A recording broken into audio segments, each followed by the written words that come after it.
In a universe where life does not end at death, we explore the infinite possibilities forged by our very minds. Welcome to Arthadian Anthologies.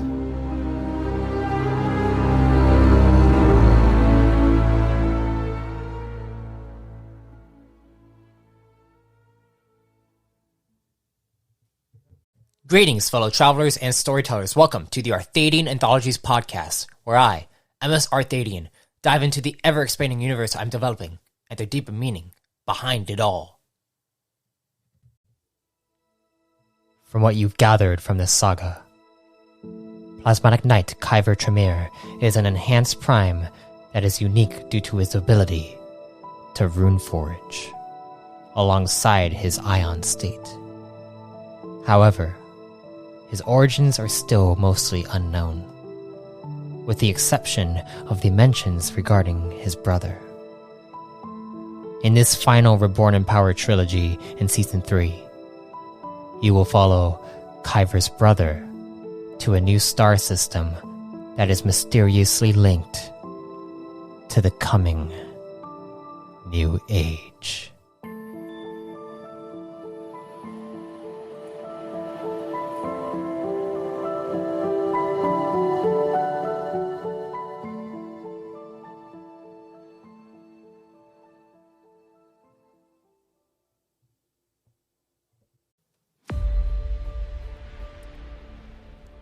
Technology progresses from the innovations devised by individuals that seek advancement.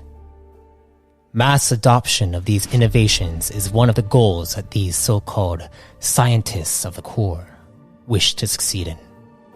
Furthermore, since the reset occurred, scientists realize that some technological advancements are just mundane discoveries from centuries past. These discoveries are spearheaded by archivists and sages from the Alliance. As command colonies have been established over the course of a century, expeditions to find lost knowledge have been sent out. Teams made up of an archivist, runeforger, and specialized command squadrons have been tasked with finding lost archive data from before the reset. However, the Alliance is not the only extraplanar civilization working towards newfound discoveries. In fact, over the last century, a massive expanse of this prominent empire has made its claim across the realms. This is where our story unfolds.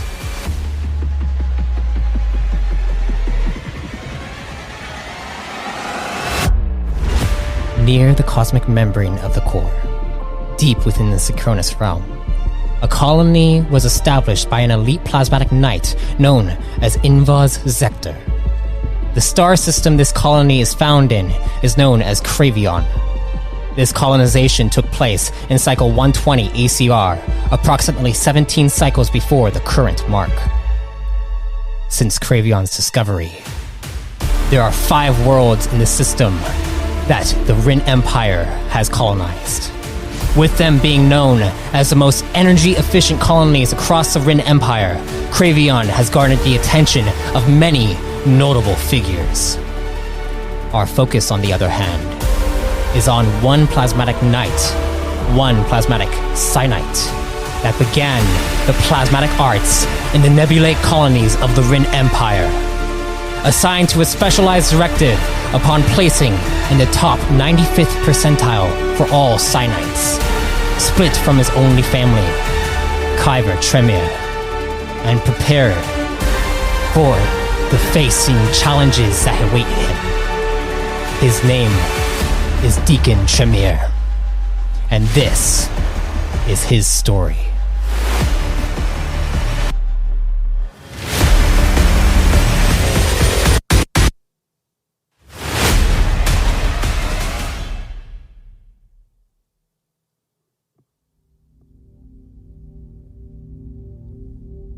On Mark 1st of Einzo, in the divergence array of cycle 137 ACR, a team of Sci-Knights has a special directive that was assigned to them 6 cycles prior. Since their arrival to the Kravion system, they have been learning all they can about their new home, utilizing their ingenuity to establish newfound Rin tech, trading amongst the nearby colonized systems. For you, Deacon, you've become the go-to Sci-Knight for all mechanically crafted materials, specifically in regards to enhancements for any Sin or enhanced individuals needing recalibration. This is due to your many cycles in calibrating your brother's enhancements when you both were in the Nebulae Convergence. Having been stationed in the Rossic sector of Kravion 1, you have been working alongside another Sci-Knight closely. Her name is Ephenra, and she specializes in the construction of plasmatic rift gates. You know these to be anchor ports for interplanetary to interstellar space travel. With spending the better part of 3 cycles working with each other, trading insights into mechanical blueprints and concepts of energy manifestation, you know Ephenra to be one of the other Sci-Knights that received the same mission directive as you. As the mark of your directive finally arrived, you receive a notification on your codex, specifying coordinates to meet on Kravion 3 at 2200 hours. Attached to it is a message addressing you directly. Plasmatic Knight, Deacon Tremir. Thank you for the patience and discipline you've shown leading up to this research directive. Soon, you'll come to understand why you and your new team have yet to receive scans regarding this assignment.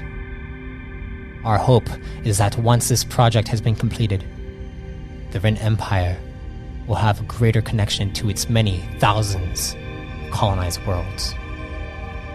Your assigned directive is unique compared to the others. Your technological insights, we believe, will prove useful in the months to come. You'll also be working closely with one of the lead scientists across the Foundation region. Once you arrive at the lab, I will greet you personally to our team. One of whom you should be familiar with. Please come to the Tower of Sector an hour before our meeting. Thank you, and I look forward to newfound discoveries. Elite Plasmatic Knight, Invaz Sector. As the hour reaches the 21st, and you and Ephenra use the Rift Gate in Rossic to transport to the Rin Tower of Kravion 3. Upon your arrival, there are 3 Plasmatic Knights standing there. As the Center One approaches the two of you, you can see in the way he carries himself, he is a master. Greetings! Welcome to Kravion 3, and the Tower of Sector. I am Master Harvey Glenn. Our elite has informed me of your directive coordinates and tasked me to escort you there. Ephenra glances toward you with curiosity in her eyes, and she responds for the two of you. Thank you for your gracious hospitality. She bows before him. What do you do? I also bow. Right. Thank you, Harvey. Oh, it's my pleasure. He shakes his head. And we are honored to have you here. His tone is almost appreciative, like they've been anticipating your arrival for some time. Please, if you follow us, we will take you to the drop zone. If you would like to roleplay, you may, as you guys begin to walk over to a door chamber that you know would most likely take you to the lift that goes through each level of the Rin Tower. So, Ephenra, is this the first time you've met with Invaz? Yes, honestly, I'm quite surprised that this is actually, the directive that we're on is for him. Yes, I feel uniquely nervous in this moment that we've been specifically requested. But I can feel that there's importance. Yes. Yet to be discovered. This might be some big discovery.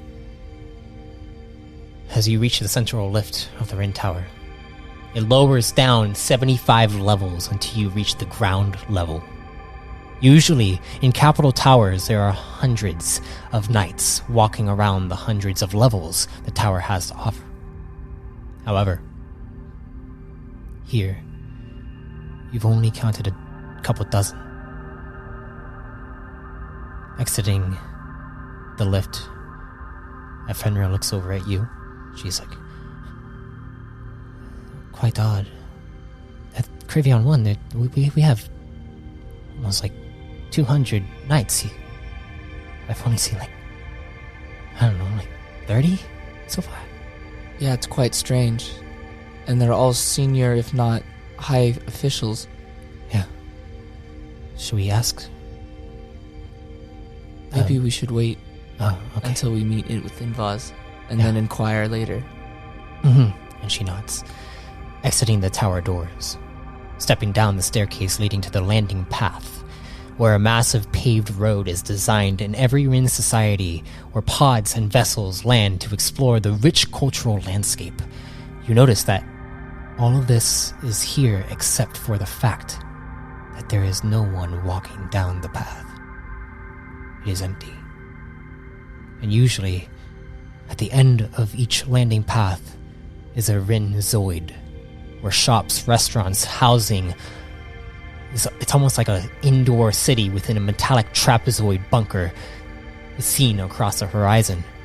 But here, you see nothing but the plasmatic field that the Rin Tower of Zector is charging. Master Yuglen and the other two knights escorting you both begin approaching the nearest landing platform, where a Rin 88 Whirlbolt is anchored. If you like, you may roll a craft knowledge check. First roll. D12, yeah. Oh, water bottle.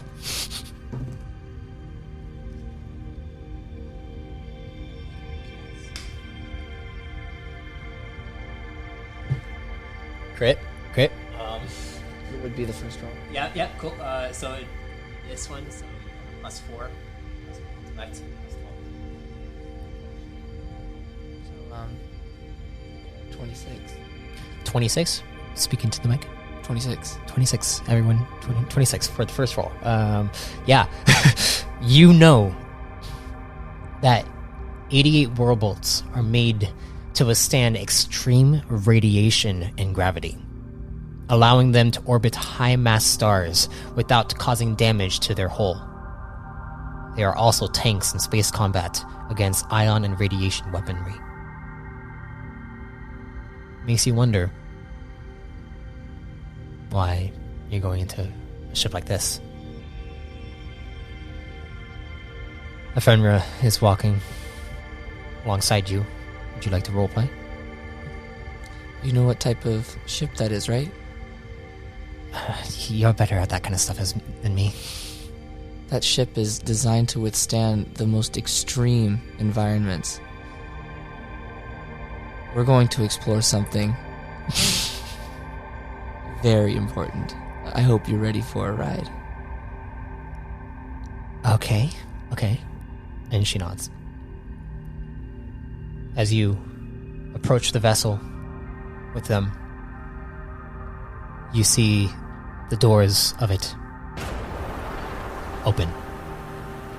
Entering the vessel, the craft bay doors close behind you.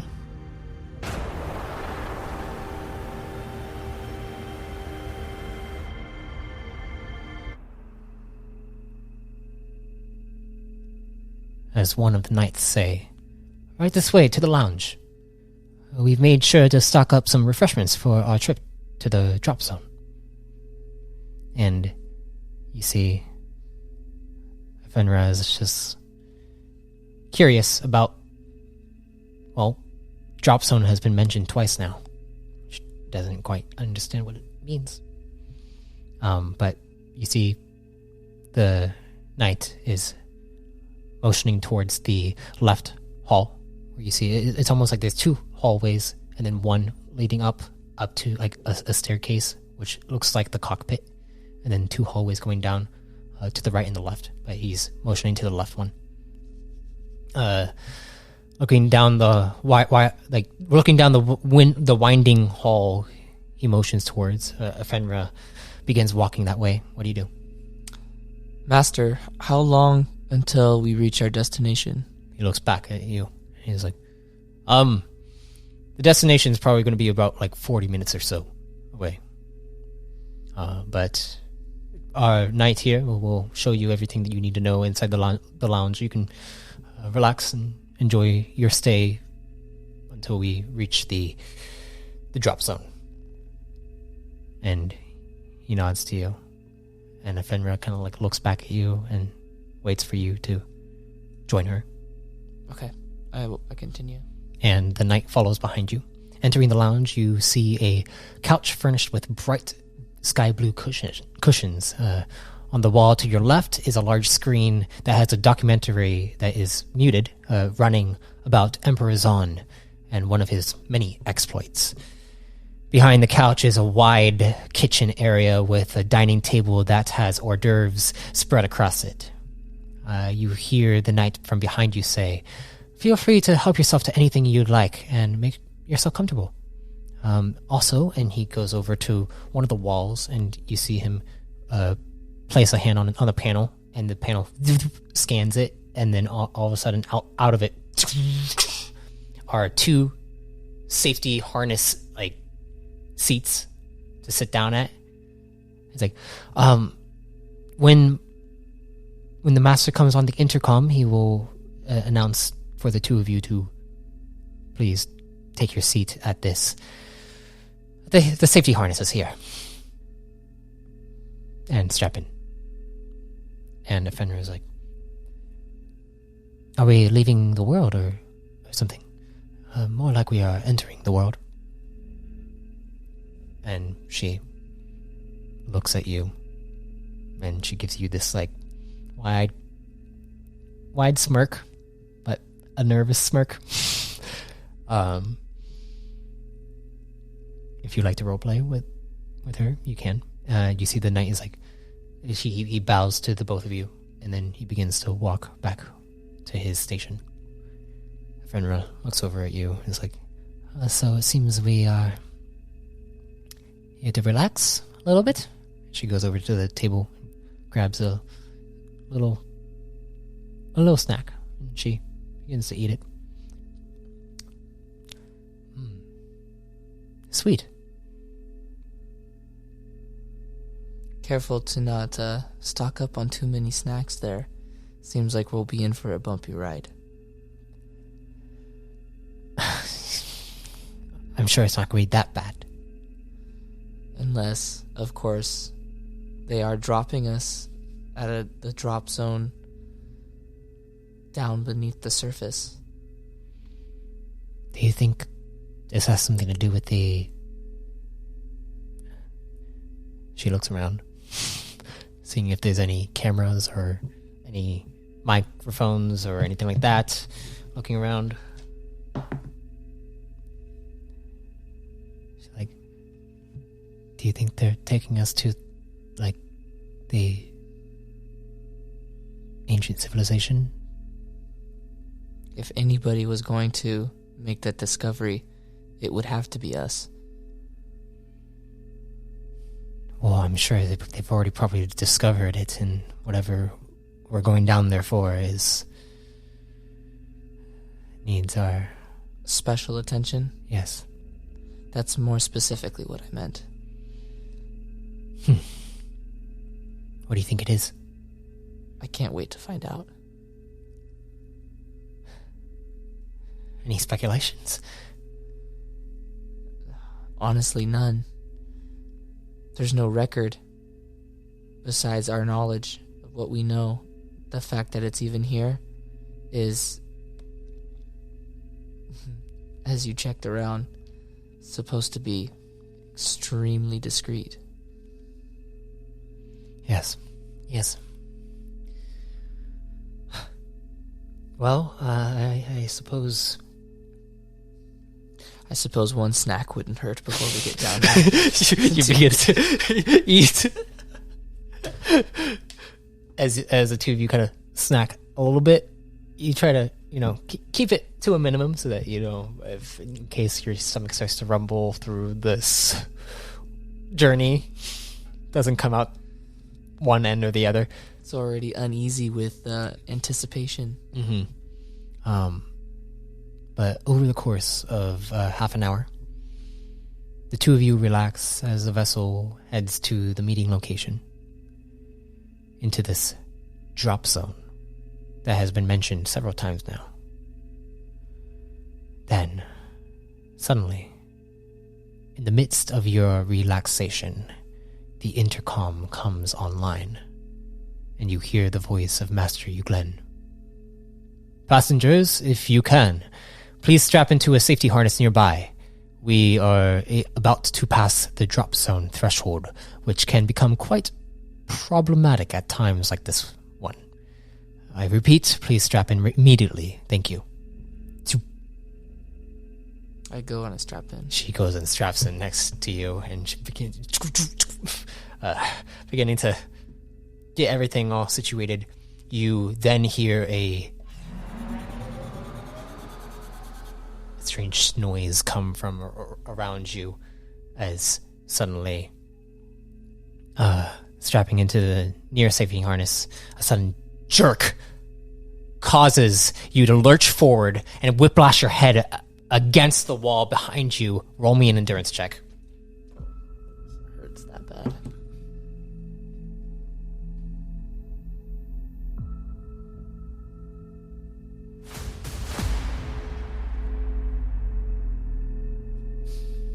$19. 19? All right. You feel the blunt force of the back of your head kind of like get hit for a moment. You do take... Let's see if I get this. Okay, not that bad. You take 3 points to your stamina.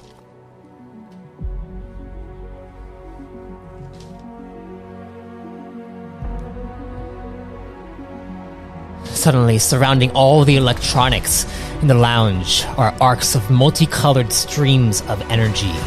You hear melodic overtones that increase in volume until they begin to rupture your eardrums. I need another endurance check, please.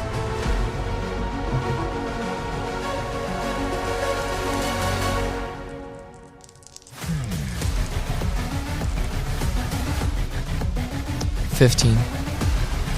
15? Yeah. That is 6 more points to your stamina. And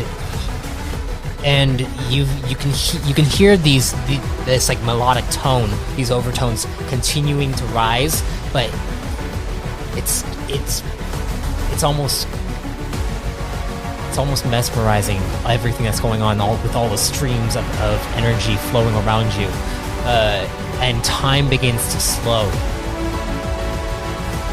And then a ringing begins bouncing around in your head, like a tennis ball being struck by the rackets in your mind. I need you to roll me a discipline check.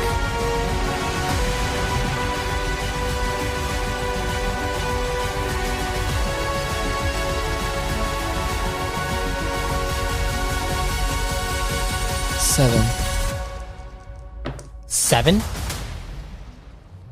Rolled a nat 1. Oh, fuck.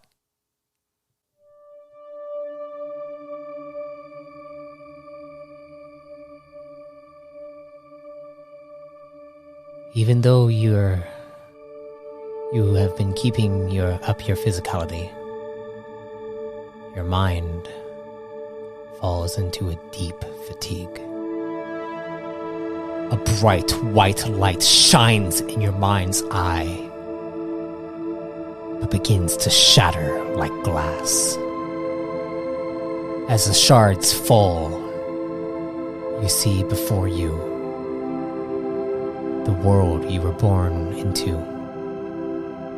The devastation so intense that the anguish causes you to have extreme terror to a point of paralysis. The space extends across the horizon. The flames and explosions echoing in your mind. And it's almost like this ominous vibration within this space sounds like a language that translates through your subconscious as a shattering light for a new age. And suddenly,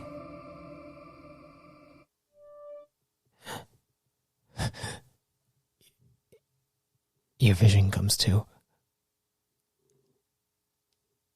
and you hear nothing. You look around, it's bright white light is shining in front of you, above you. Everything else is black.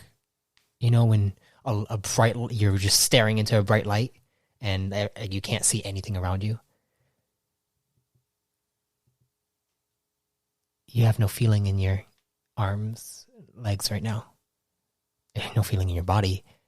You try to move your neck. You feel paralyzed. And then you're trying to listen for any sounds. You hear clicks. But there. Quiet until finally it begins to come through. Sounds that begin to kind of echo across the room.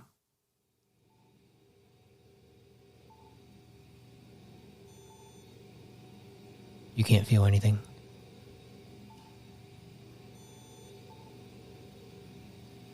And then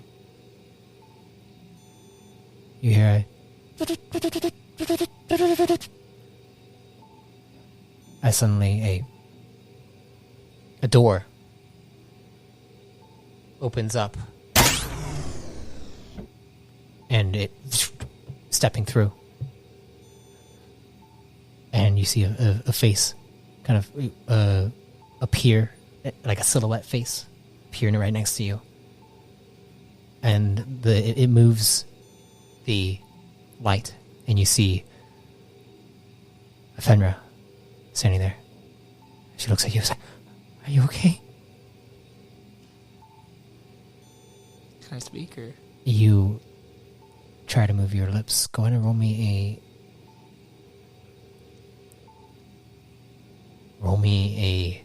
an endurance check.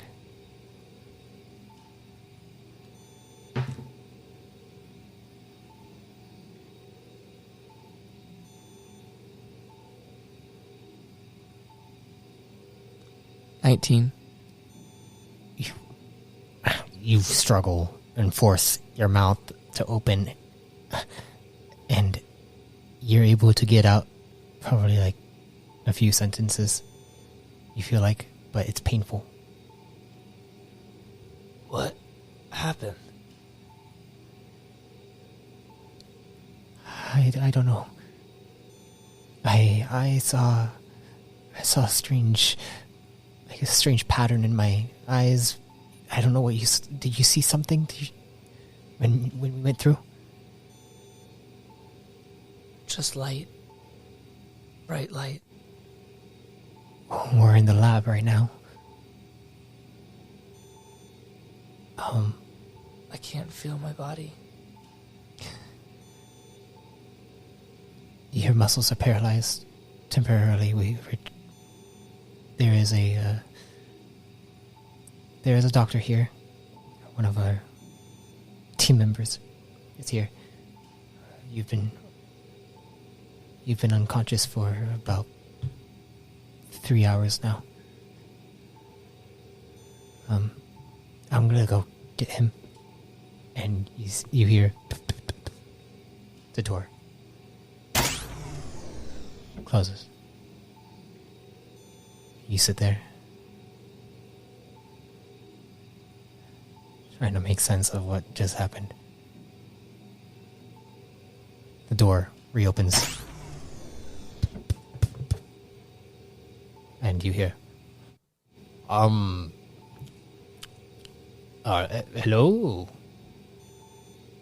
You are Deacon, correct? Pleasure to meet you. I am Ronvel. Ronvel Ave. I am a Sci-Knight like yourself. Let's see. Let's check your vitals and everything. You see, you hear a.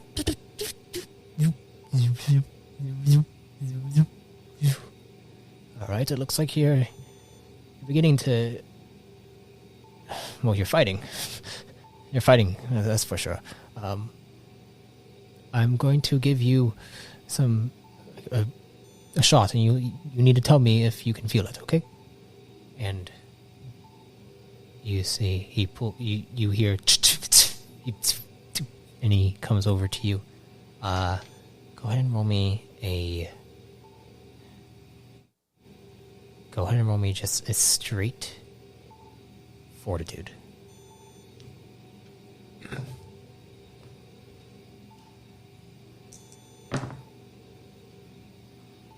Seven. Straight fortitude? Did you roll a 1 again? It's always when it really matters is when I roll a 1. It's okay. Because the way my system works is you got really unlucky on the last one. No, you don't say. Because even if you roll a 1, you could still succeed on these. Okay. Anyways. It's a lot harder. Yeah. It's a lot harder when I roll a 4 on a D100. Okay. But I rolled a 74 on this one. So you feel a slight pinch in your tricep area. And feeling is starting to come back to your muscle. You can flex it a little bit. But you feel like it's going to take some time. How does that feel? Tell me. Can you feel it? I felt that. Oh, good. It means that it's not permanent. Good. Well, you are quite unlucky. I'm sorry that this happened to you. Most of us only experience a strange patterns, like white and black cubic patterns that enveloped our vision and began to hear voices and stuff. But it seems like you got the worst of it.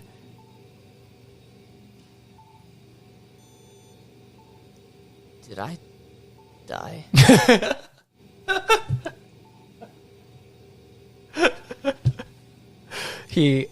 That is not his laugh. But just the way you looked at me, just like, did I die? He looks at you and he's like, no, not entirely. We believe that this anomaly, when we drop through the drop zone, it comes from the artifact that we are going to be researching, actually.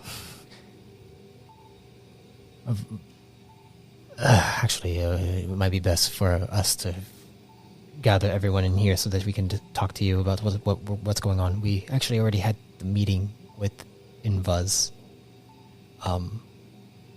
while you were unconscious. So I'll go get the other Sci-Knights and we can explain to you everything.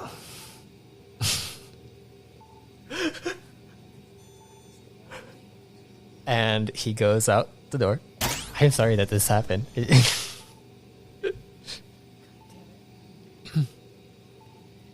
Returning back after a moment. Multiple footsteps come in. Ephenra, you hear. She's like, all right, well, this is so crazy. And you hear, not to worry, my dear, it's going to be fine. I'm sure everything, he'll probably recover within the next 3 marks, and we'll probably end up having a really good time over the next few months. I'm so excited. And you hear Ronvel is like, don't get all worked up, okay? We need to relay the information to him. Deacon, are you able to lift up your head at all, or move, or anything like that? Actually, you see he goes over and he begins to... Your body begins to ache a bit. I need you to roll me an endurance check.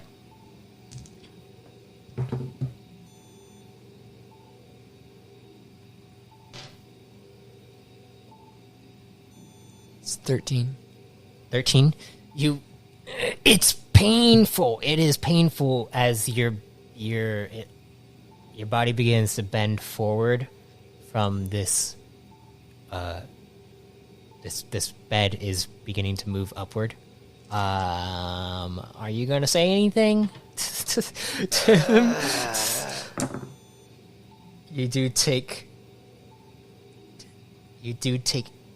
10 points to your stamina.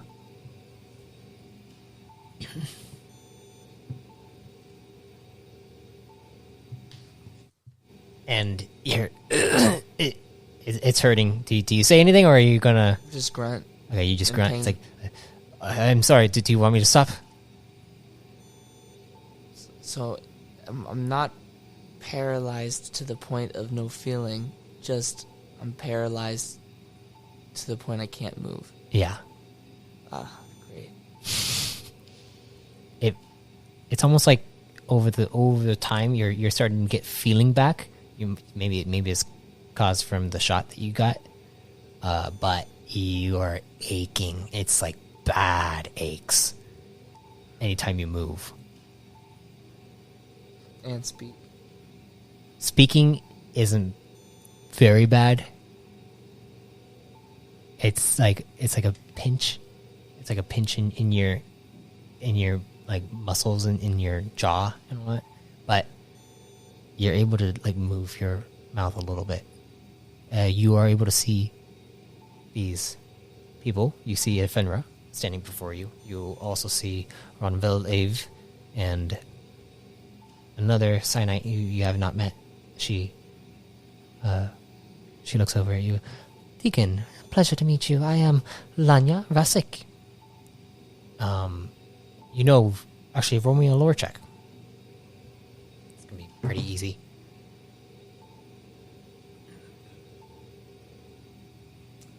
It's 14. Yeah, you recognize the last name. Rosik is the name of the Rosik capital where on Kravion Run 1. So she's probably some kind of nobility or like part of a family that owns basically the Rin Tower. Was the one that helped construct the Rin Tower in Rosik, the Rosik Tower. Yeah, she looks over. Lanyo Rasik. And Ephenra looks at you. Is like, so are you okay? Do you need us to give you anything? If you could help with the pain. Oh yes, I'll get some painkillers for you.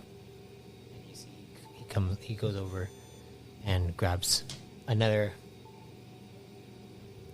needle, and then administers it into your IV, and it just kind of goes through, and you begin to get numb again, and you look at them.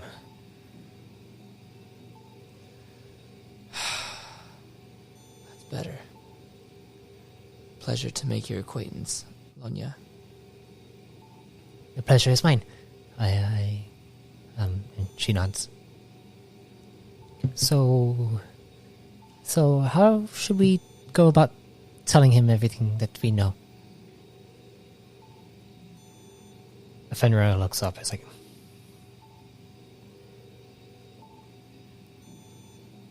there is a lot of technology down here that we don't quite understand. And you are going to be assigned to trying to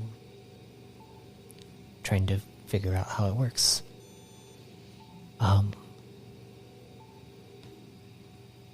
There's also a strange...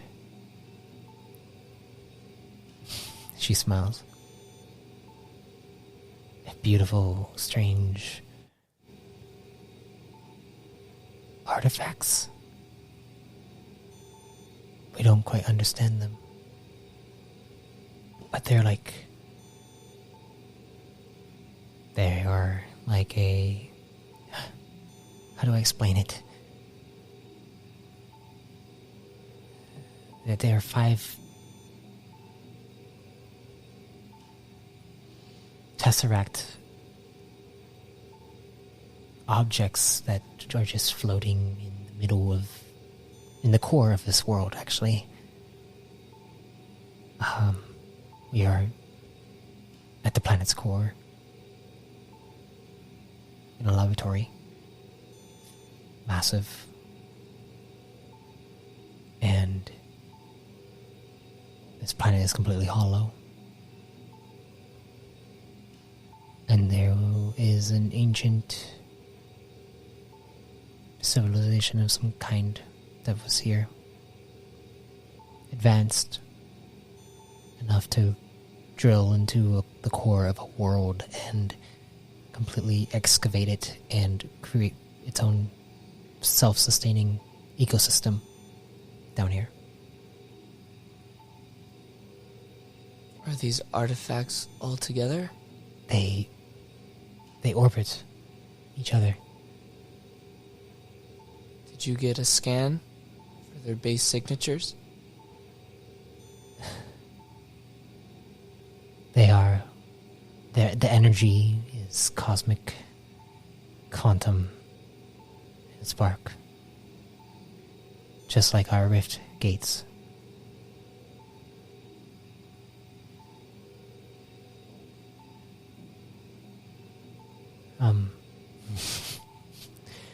No other data?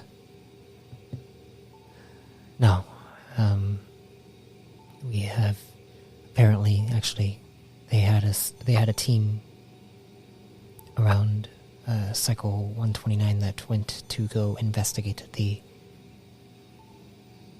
artifacts, and they were vaporized upon entering its field. So we are tasked with trying to make sense of them from afar.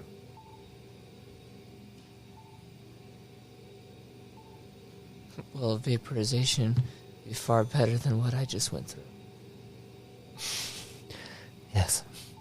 Probably an instant death. Is this all Invaz? That said?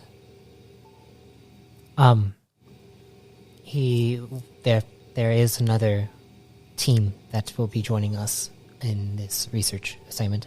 A team specifically from Vicroniax, the Pillar. They're led by a scientist who is going to be working alongside you, specifically. His name is... Well, didn't get his actual full name, just TL. And there is a Kron and a Sin with him.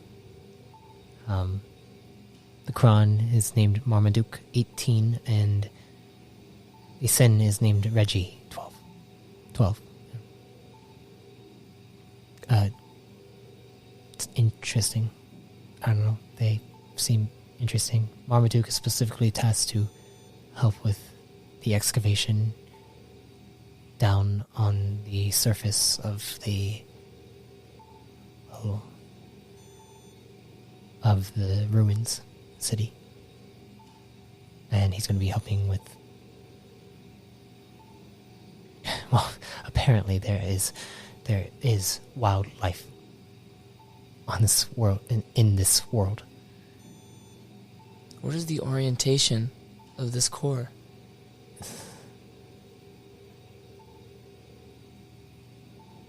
When you say completely hollowed out, there is no core at the center? The core is the 5 artifacts, the 5 tesseracts. And how large is their field of energy? They probably have a diameter of around 500 miles across. The world, it creates a gravitational field like that of a ringed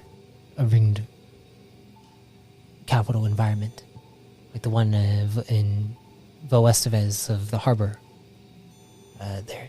But it's like all around, so the gravity allows you to walk across the surface, the inverse surface of the world. But yes. But this gravity doesn't pull us to it. It's creating its own artificial gravity within the planet. Yes. And apparently there's this event which happens every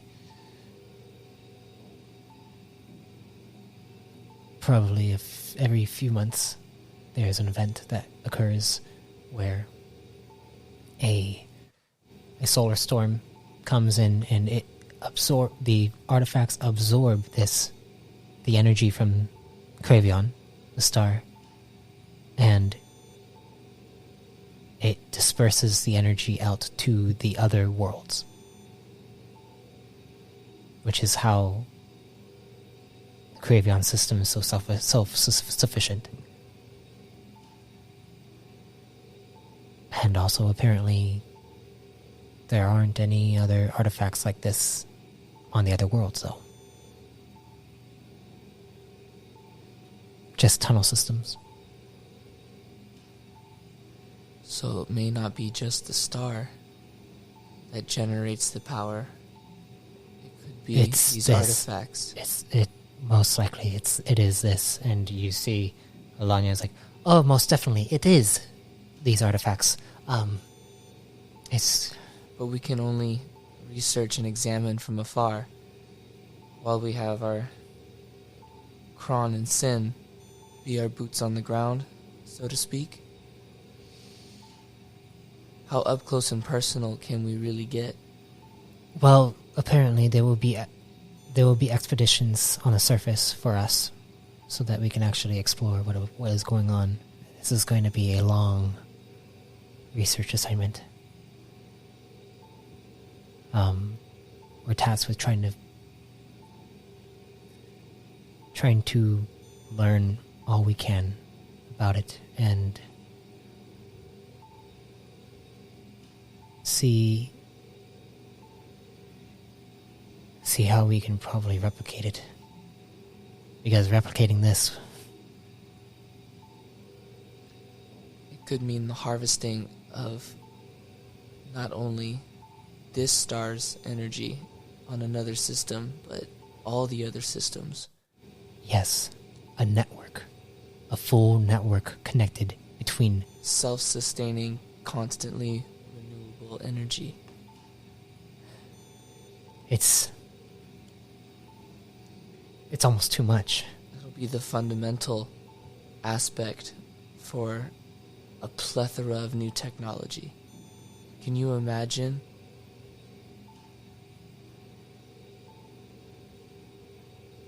It's... Ronvo kind of comes over. He's like, I'm here to make sure that you guys don't die with all our research.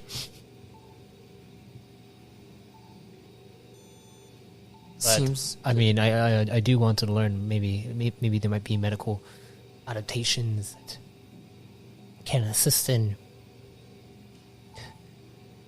the energy. How it flows. It allows for different opportunities, different ways that we can harness it potentially. Anya, can you show him? Yes, and she pulls out a codex. It's like I was able to find a some kind of, it's almost like an algorithm that the vibrations of these tesseracts kind of disperse across Kravion 3. It's how it's able to make a self-sustaining gravitational source through it. But it's also possible that it could, through different radiation patterns, it could create source. As in, like, healing energy to allow for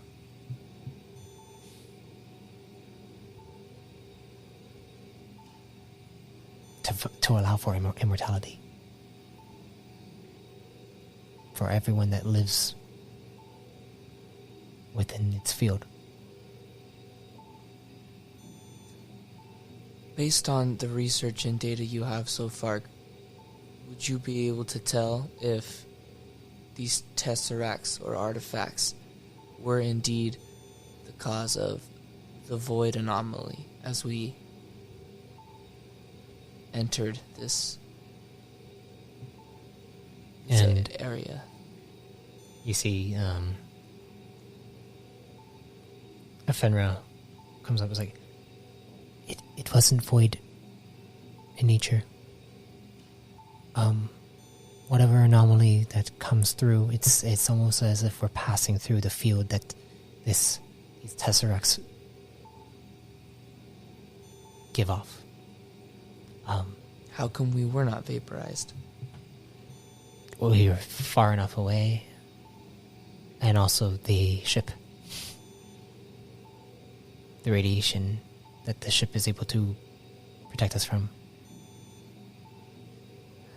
Were you also able to see the ethereal lights throughout the...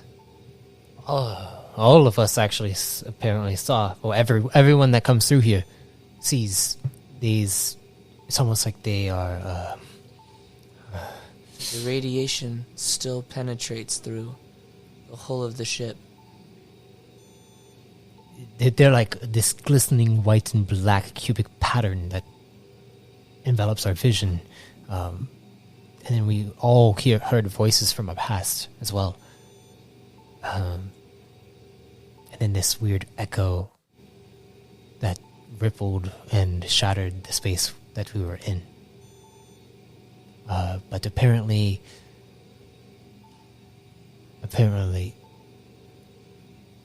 Invaz heard a voice through this ominous vibration, like a language. But he described it as like this.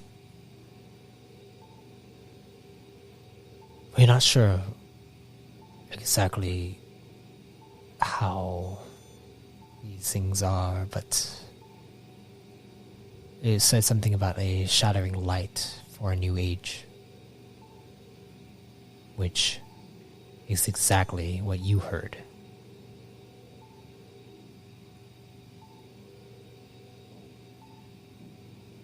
And they just stare at you.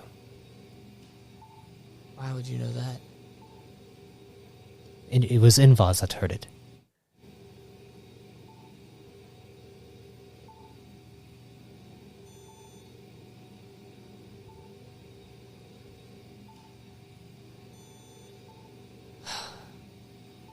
What's wrong?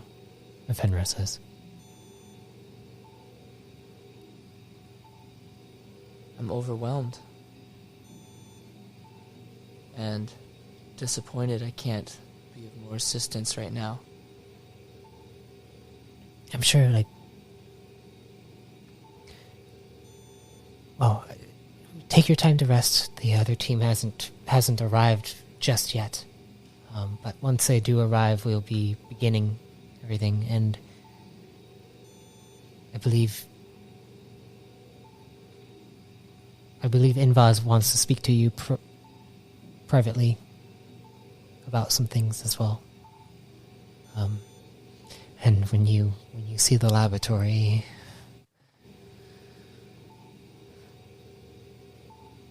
you'll be amazed.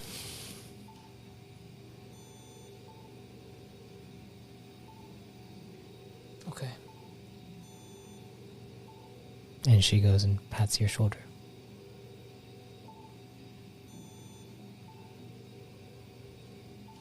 I'm excited for us to begin our research. And Ronville comes over and is like, oh, this is going to be such an interesting experience, and I hope that we all get along. Anya's like, don't worry. I'm sure we'll all get along, but I mean, I get first dibs at the scans down below, okay? Apparently there are, life forms down there. But the life forms they aren't carbon based or they're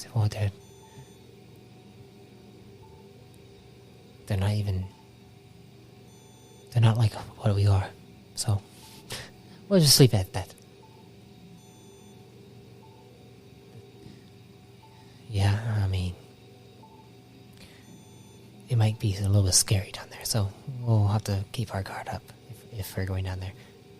But for now, I think it would probably be better for us to focus in the laboratory. And she's like, okay, let's give him some space so that he can rest. And Rumble nods. Anya nods to you. And they all leave the room.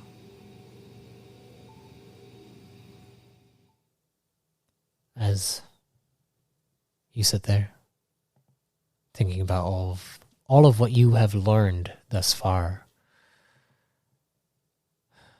you begin to get better. A few marks pass, and you begin to feel your muscles moving. At a certain point, you still can't move your legs, but you can move your upper body, and it is time for you to begin to explore the lab as they give you a hover chair so you can get onto it and hover around. And as you get onto it and you begin to explore the laboratory, door opens. You look out and you see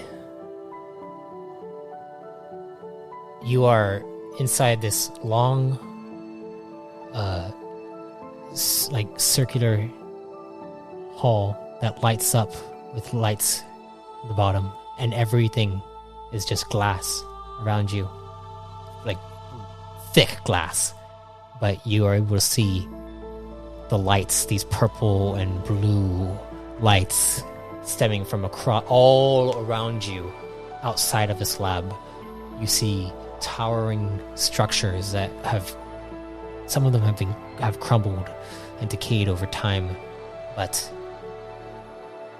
you do see occasional lights that flicker and then zoom through, and it's beautiful. As you hover through, you reach another chamber that opens up, and before you is a massive laboratory that is almost like a large cylinder that goes around, and you see there are different stations for different objects. You see a pod that is there, an alien vessel, and the technology it has those same glows to it, and they pulsate. And you see the other. Occasionally, you'll see like Ron will go over and check some systems, and there's a bunch of computer systems all attached to objects that they almost look like they're bricks and different like just different objects within the natural world, but they're all technologically, like they're all technology in some way. But as you see them, he actually plugs in a brick to a system, and you see it begins to charge up, and he is beginning to kind of look through the actual monitor, and it begins to explain all the different, like the material makeup of that brick in coded language. And you see Ephenra is over in the side, trying to. She goes and presses her hands onto an object, like what looks like a large, almost like an obelisk of some kind, and she presses her hands onto it, and you see her activate her ion state, and then it charges through it, and then it begins to pulse out energy, and then all the other objects around it pulse out energy, like all throughout, and it's almost like a chained reaction going through. And as you are hovering over, you go over to the central station, where you see inside it's completely blackened, so you can't see inside, but there is a door, and you approach it, and you enter the door. It opens up. And sitting there, in the center of this closed-off hexagonal chamber, you see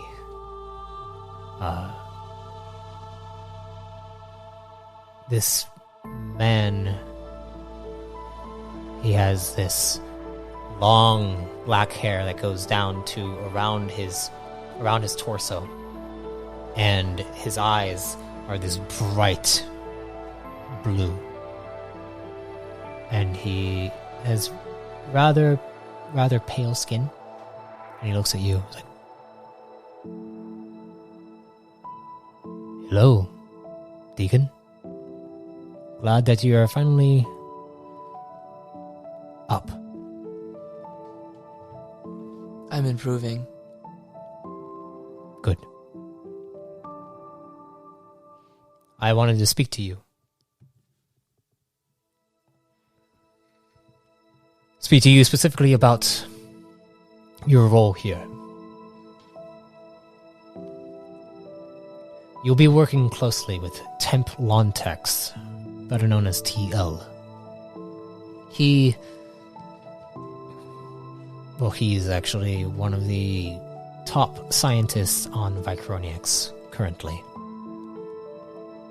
And your priority is going to be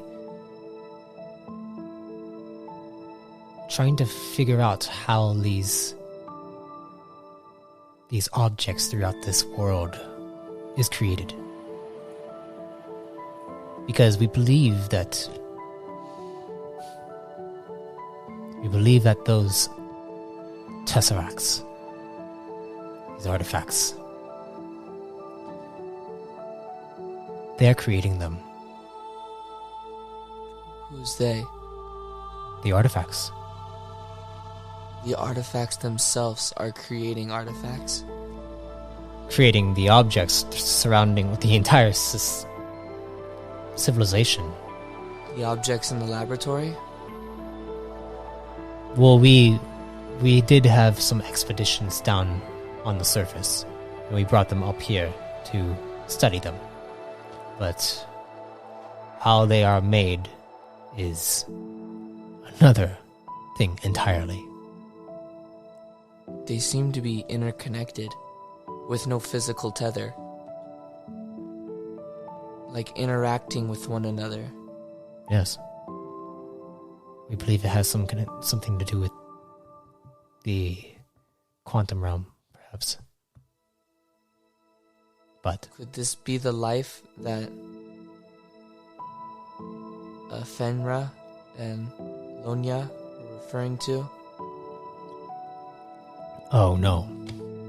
The life is very much alive. Like moving alive. These are just inanimate objects. But response, like from stimuli, just like we saw, wouldn't that concede to possible intelligence between these inanimate objects? Perhaps it's almost like trees. Fauna. It's the ecosystem.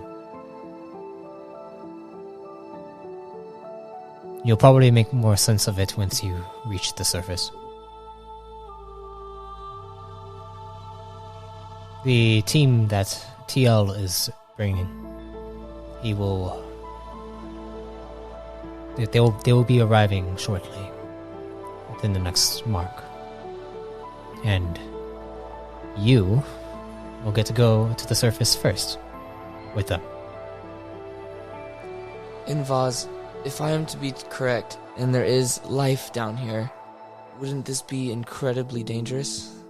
It will be dangerous, but the risks we're taking, what kind of protection are we being offered? It's not to worry. You are a trained Plasmatic Knight, aren't you? Yes, and I nearly lost my life on the journey down here. Yes. I'm sorry about that. If I may ask, what did you see? Multicolored beams of radiation throughout the ship. And then nothing. Except a bright ethereal light and a voice to follow. Did the voice say, a shattering light for a new age?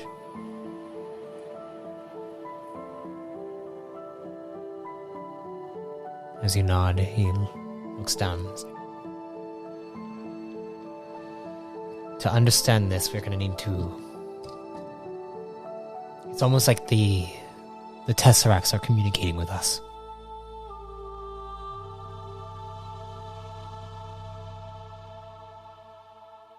Perhaps we should see if we can communicate back.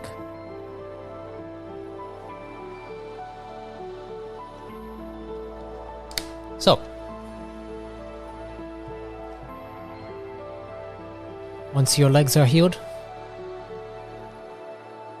you'll be sent down to the surface. And do not worry about the threats that you might face down there. You're more than capable. And as he says this and you finish up your conversation with him, you head out. And you begin to do some exercises, beginning to recover. And that's where we'll end this first session. Physical therapy. Physical therapy. You'll get 15 CP.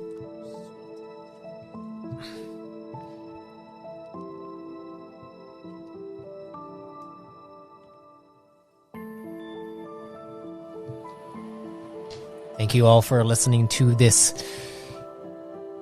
rather interesting session. I didn't expect you to fall that quickly. Promise I'll work on my rolls. All right, everyone. Manifesting 12s from now on. Manifesting 12s from now on.